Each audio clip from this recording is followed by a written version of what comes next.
नमस्कार साथियों, एक नई जानकारी के साथ चैनल पे हार्दिक स्वागत है। अभी वर्तमान में भारत सरकार के द्वारा मकान सूचीकरण और मकानों की गणना प्रारंभ होने जा रही है। इससे पहले 15 दिनों की विशेष सुविधा दी जा रही है, जिसमें आप स्वयं अपने मकान की जो गणना है वो आप खुद कर सकते हो। मकान की गणना आपको कैसे करनी है, इसकी जानकारी इस वीडियो में दी गई है, तो आप वीडियो पूरा देखें। उससे पहले अगर आप चाहते हो सरकारी योजनाओं की सही और सटीक जानकारी आपको मिलती रहे, तो आप चैनल को जरूर सब्सक्राइब कर लें। तो आइए हम देखते हैं सौ गणना आप कैसे कर सकते हो। उसके लिए सबसे पहले आपको अपने जो गूगल क्रोम है या ब्राउजर है, कोई भी ब्राउजर है, उस पर आपको se.census.gov.in पे प्रकार से आपको सेल्फ इन्यूमरेशंस HLO लॉगिन का एक ऑप्शन मिलेगा। उसमें आपको अपना जो स्टेट है वो सेलेक्ट करना है। उसके बाद में ये जो कैप्चा है हूबहू आपको वैसा का वैसा कैप्चा डालने के बाद में आपको वेरीफाई एंड प्रोसेस पे क्लिक करना है। उसके बाद में एक पॉपअप खुलेगा, उसमें आपको जनगणना 2027 के मकान सूचीकरण कार्य चरण के सौ गणना पोर्टल में हार्दिक स्वागत का एक ऑप्शन आएगा। इसमें यह बताया गया है कि इसको आपको 15 या 20 मिनट में पूरा करना है। उसके बाद में सबमिशन करना है और उसके बाद में एक जो पहचान ID है वो बनेगी। उसको आपको जो जनगणना प्रगणक आपके घर आएंगे तो उनको ये देना होगा। उसके बाद में आपको यहाँ name of the head of house hold, जो घर के जो मुखिया हैं उनका नाम आपको यहाँ पे डाल देना है। बाद में आपको यहाँ पे मोबाइल नंबर डालने हैं। उसके बाद में ईमेल ID है जो एक ऑप्शनल है, अगर आप चाहो तो डाल भी सकते हो, नहीं चाहो तो आप नहीं भी डाल सकते हो, कोई इश्यू नहीं है यहाँ पे। तो हमने यहाँ पे वेरीफाई कर लिया है। वेरीफाई एंड प्रोसेस पे क्लिक करें। उसके बाद में एक OTP है जो आपके मोबाइल नंबर पे जाएगी, उसको आपको यहाँ पे डालना होगा। उसके बाद में वेरीफाई OTP पे आपको क्लिक कर देना है। तो आपको लैंग्वेज आपको यहाँ पे सेलेक्ट करना है। ध्यान रखें, लैंग्वेज आप एक ही बार सेलेक्ट कर सकोगे जो रजिस्ट्रेशन कर रहे हो उसमें। तो यहाँ पे जो लैंग्वेज है हमने यहाँ पे हिंदी है वो हमने सेलेक्ट कर लिया है। उसके बाद में आपको यहाँ वेरीफाई OTP पे क्लिक करना है। वेरीफाई OTP पे आप जैसे क्लिक करोगे उसमें आपको यहाँ पे देखो दिनांक यहाँ पे कॉर्नर में दिखाई देगा। उसके बाद में स्थान का विवरण है, वो ये आपसे पूछ रहा है कि आपका स्थान है वो कहाँ पे है। तो आप इसमें ये जो ड्रॉप डाउन लिस्ट है, आप इसमें आप अपनी जो लिस्ट है उसमें आप अपना सेलेक्ट कर सकते हो। उसके बाद में आपको यहाँ पे पिन कोड डालना है। उसके बाद में आपका जो गांव है उसका यहाँ पे आप लैंडमार्क डाल के, जैसे आपको यहाँ पे इस प्रकार से ये शो हो जाएगा। अब इसको आपका यहाँ पे आपने अपना जो गांव का नाम है या अपना जो लैंडमार्क है वो आप डालने के बाद में इसमें शो हो जाएगा आपको कि आपको कौन सा लैंडमार्क सेलेक्ट करना है।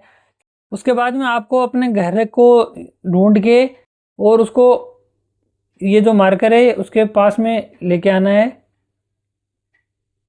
इस प्रकार से आप जहां आप रहते हो वो वाला घर आपको यहाँ पे सेलेक्ट कर लेना है। मार्क करने के बाद में आपको अपने स्थान है उसकी पुष्टि कर देनी है। पहला जो चरण है ये यहाँ पे ही खत्म हो जाएगा। उसके बाद में सहेजें और आगे बढ़ने पे क्लिक करें। उसके बाद में आपको ये बता रहा है कि कृपया अपने घर के लोकेशन की पुष्टि करें। गलत लोकेशन होने की स्थिति में आपका सौगणना डेटा प्रगणक के पास नहीं जाएगा। तो आपको ये बिल्कुल अपना जो घर है उसी पे पॉइंट आउट करके करना है। यहाँ पे हमने हाँ कर दिया है। उसके बाद में अब ये जो घर की जानकारी है, ये घर की पूरी जानकारी आपको लेगा।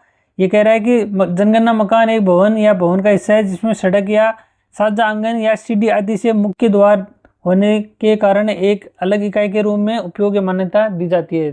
तो हमने अभी जो जनगणना मकान है उसका विवरण हम भर रहे हैं। जो आप जो घर रह रहे हैं उसका कैसा, आपका घर का जो फर्श है वो कैसा है, वो यहाँ पे आपको सेलेक्ट करना है कि सीमेंट का है, फर्श की टाइल है या अन्य कोई है जो भी है। तो हमने यहाँ पे फर्श की टाइल सेलेक्ट कर लिया है। तो जनगणना मकान की दीवार है, प्रमुख उपयोग सामग्री है। तो इसमें से आपको जो भी सेलेक्ट करना है वो सेलेक्ट करना है कि आपने जो ये दीवार है वो कैसे बनाई। तो हमने यहाँ पे पक्की ईंट सेलेक्ट कर लिया है। जनगणना मकान के छत में जो प्रयुक्त सामग्री है उसको आपको, जो जनगणना आपका जो मकान है उसमें आपकी जो छत है वो आपको सेलेक्ट करना है कि छत आपकी कैसे। तो हमने यहाँ पे पत्थर सेलेक्ट कर लिया है। उसके बाद में जनगणना जो मकान की जो स्थिति है वो अच्छी है, रहने योग्य या जीर्ण शीर्ण है, जो भी आपकी घर की जो स्थिति है उसमें आपको सेलेक्ट कर लेना है। उसके बाद में सहेजें और आगे बढ़ने पे क्लिक करें। उसके बाद में जो सामान्य जानकारी है वो इसमें आपको पढ़ना है इस परिवार में सामान्यतः रहने वाले व्यक्तियों की कुल संख्या। तो इसमें आपके जो परिवार है, परिवार की जो इकाई है, इसमें ये है जितनी रसोई है आपके घर में, उसके अनुसार से आपको फॉर्म भरना है, ना कि आपको राशन कार्ड से फॉर्म भरना है, जन आधार से फॉर्म नहीं भरना है। इसको एक घर में जितने भी सारे लोग, अगर रसोई एक है घर में, चाहे कितने भी सदस्य हो, रसोई आपकी एक है, तो आप एक परिवार माने जाओगे। तो आपको एक जनगणना मकान में एक ही परिवार में एक जगह जो खाना खा रहे हैं वो एक ही परिवार माना जाएगा। तो उसमें आप इस प्रकार से इसमें सेलेक्ट कर सकते हो। हमने यहाँ पे सेलेक्ट कर लिया है। उसके बाद में हमने इसका मुखिया, उसमें मुखिया का नाम बता दिया है। परिवार में मुखिया का नाम, चुनी हुई भाषा। इस प्रकार जो परिवार का जो मुखिया है उनकी आपकी जो जिसमें भाषा चुनी है उसमें आपको सेलेक्ट कर लेना है। उसके बाद में जो परिवार का मुखिया है उसका स्त्री या पुरुष है उसमें से सेलेक्ट कर लेना है। उसके बाद में आप अगर अनुसूचित जाति जनजाति में ऐसा आता है, शो करता है, तो आप जो भी अगर आपकी जो कास्ट है उसके अनुसार उसमें भर देना है। यहाँ पे हमने अन्य का भर दिया है। इस मकान के स्वामित्व की स्थिति के बारे में पूछ रहा है, जिसमें आप मकान में रह रहे हो उसके बारे में आपको इसमें बताना है कि आपका अपना है, किराए का है, अपना है या किराए पे ले रखा है, ये यहाँ पे सेलेक्ट कर लेना है। तो हमने यहाँ पे अपना सेलेक्ट कर लिया है।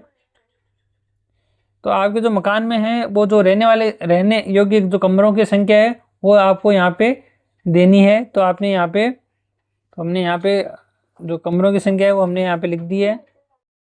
उसके बाद में इस परिवार में रहने वाली जो विवाहित दंपति है उसकी आपको संख्या भर देनी है। आप अगर आपके परिवार में 2 है तो 2 भर दें, 1 है तो 1 भर दें। उसके बाद में सहज दें और आगे बढ़े पे क्लिक करें।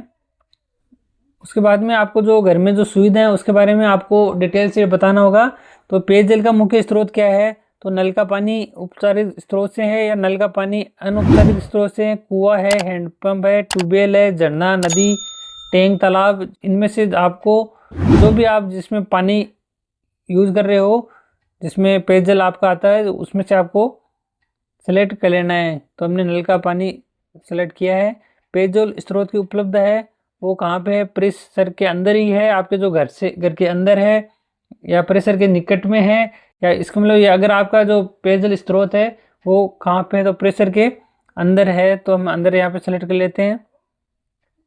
प्रकाश का जो मुख्य स्रोत है वो क्या है, अगर आप बिजली है आपके घर में तो बिजली सेलेक्ट कर लेना है। सौर ऊर्जा, अगर सौर ऊर्जा से आपके घर में अगर बिजली है तो आप सौर ऊर्जा वाला सेलेक्ट कर सकते हो।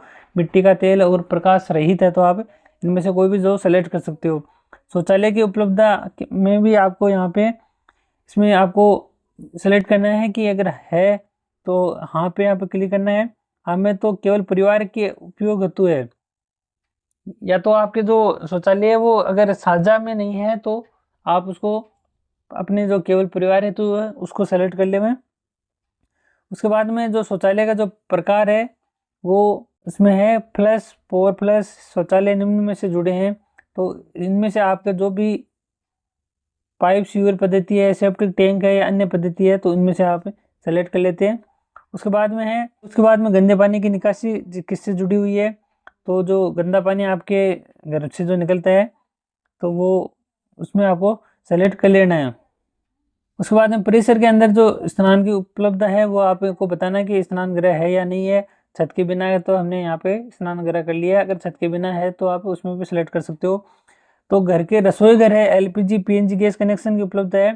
तो रसोई घर में खाना पकाने के लिए आपके जो सुविधा है तो आप इसमें यस कर दीजिए। अगर आप रसोई घर में नहीं बनाते, बाहर ही बनाते हैं तो आप इनमें से सेलेक्ट कर सकते हो। खाना पकाने के लिए जो आपका प्रमुख ईंधन है वो आप इसमें आप सेलेक्ट कर सकते हो। मुख्य आमतौर पे आप जो सेलेक्ट करते हो ना वो। उसके बाद में आप सहेजें और आगे बढ़े पे क्लिक करें। उसके बाद में आपको जो आपके घर में रेडियो ट्रांजिस्टर के संबंध में जो डिटेल है वो आप यहाँ पे भर सकते हो, कर दिया है। टेलीविज़न के बारे में अगर आपके दूरदर्शन मुक्त डिश टीवी लगा रखी है, आपने डिश लगा रखी है तो वो वाला सेलेक्ट कर दीजिए, और अन्य को डिश है डीटीएच है तो वो सेलेक्ट कर सकते हो। हमने यहाँ पे सेलेक्ट कर लिया है। केबल कनेक्शन है तो आप वो भी सेलेक्ट कर सकते हो, नहीं है तो इसमें नहीं का ऑप्शन है। इंटरनेट की जो सुविधा है वो आप अगर आप मोबाइल से ही इंटरनेट है, आपके घर में वाईफाई वगैरह नहीं है या कोई लैपटॉप वगैरह नहीं है तो आप यहाँ पे इसमें से सेलेक्ट कर सकते हो। हमने यहाँ पे मोबाइल है, स्मार्टफोन सेलेक्ट कर लिया गया है। अगर आपके घर में लैपटॉप और कंप्यूटर है तो आप यहाँ पे सेलेक्ट कीजिए हाँ, और अदरवाइज़ आप इसमें नहीं भी कर सकते हो। उसके बाद में आपके टेलीफोन और मोबाइल स्मार्टफोन है तो आप में इनमें से कौन सा है, तो आप अगर आपके घर में लैंडलाइन है तो लैंडलाइन वाला सेलेक्ट कर लीजिए, और अन्य साधारण स्मार्टफोन है तो आप वो वाला स्मार्टफोन भी सेलेक्ट कर सकते हो, है ना। तो आप इनमें से अगर दोनों है तो दोनों का भी ऑप्शन है इसमें। और घर में आपके साइकिल, मोटरसाइकिल, मोपेड है तो आप इनमें से सेलेक्ट कर सकते हो। अगर आपके घर में स्कूटर, साइकिल, मोपेड दोनों है तो आप दोनों भी सेलेक्ट कर सकते हो। उसके बाद में आपके कार, जीप, वैन में से है तो आप उसमें से हाँ या नहीं में से सेलेक्ट कर सकते हो। परिवार द्वारा उपयोग किए जाने वाले मुख्य अनाज, जो आप मुख्य तौर से जो यूज़ करते हो उसको आप सेलेक्ट कर सकते हो। यहाँ पे एक ही चीज़ होगा तो आप यहाँ पे मुख्य तौर से जो होता है वो सेलेक्ट कर लेना है। इस प्रकार से आप आगे बढ़ना है, सहज और आगे बढ़ने पे क्लिक करना है। उसके बाद में आपको यहाँ पे हाँ पे क्लिक करना है। उसके बाद में ये आपने अभी तक जो भी डिटेल भरी है वो आपको पूरा यहाँ पे फॉर्म भरे हैं, इसमें आपकी जो डिटेल है वो आपने क्या भरी है, ये इस प्रकार से सारा जो आपकी डिटेल है वो इस प्रकार से शो हो जाएगी। अगर आपकी जो भरी है वो डिटेल सही है तो आप उसको देख ले में। उसके बाद में आप पुष्टि करें और सबमिट पे क्लिक कर दें। अगर यहाँ पे सही है तो इनमें से आप दोनों चीज़ कर सकते हो। इसको ड्राफ्ट के रूप में सेव भी कर सकते हो कि अगर आप वापस देख के सेव करना चाहते हो तो वैसे कर सकते हो। अदरवाइज़ पुष्टि और सबमिट कर पे क्लिक करने के बाद में ये पूछेगा। अंतिम रूप से सबमिट करने के बाद में सबमिट किए डाटा में कोई बदलाव नहीं होगा तो आप क्या आगे बढ़ना चाहता है। तो अगर आपने फॉर्म को पूरी तरह से देख लिया है और उसमें कोई संशोधन नहीं है तो आप इसमें हाँ पे क्लिक कर देवें। इस प्रकार से आप है ना अपना जो सौगन्ना का जो फॉर्म है वो खुद भर सकते हो, बड़ी ही आसानी से भर सकते हो, मोबाइल से भर सकते हो। तो आप अपने घर की जो डिटेल है वो उसमें भर देवें। जो परगणक आए तो उनको सिर्फ आपको परगणक आईडी देनी होगी, बाकी और चीज़ें जो आपने भर रखी है वो उसको बताने की ज़रूरत ही नहीं पड़ेगी। आप अपने आप से वो आईडी से उनके पास डिटेल आ जाएगी, वो अपने इससे वेरीफाई कर लेंगे। इस प्रकार हमने यहाँ पे क्लिक कर दिया है। जैसे आप यहाँ पे क्लिक करोगे आपके पास इस प्रकार से HLO का एक ऑप्शन आ जाएगा जिसमें ये आईडी आपको एक क्रिएट हो जाएगी। जो आईडी है वो क्रिएट होने के बाद में आपको ये जो आईडी अपने जो परगणक है वो आएंगे आपके घर पे, उस टाइम ये आपको उनको दे देनी है। इस प्रकार से ये आईडी उनको मिल जाएगी। इस प्रकार से आप सौगणना का जो फॉर्म है बड़ी आसानी से भर सकते हो। और हमारे चैनल पे इसके संबंध में अगर आपको कोई डाउटफुल है तो आप मैसेज ज़रूर लिखिए, हम पूरी कोशिश करेंगे आपका जो निस्तारण है वो कर सकें। इसी प्रकार की जानकारी के लिए चैनल को सब्सक्राइब कर लें और बेल आइकन को प्रेस कर दें ताकि आने वाले नए वीडियो का नोटिफिकेशन है वो आपको मिल सके।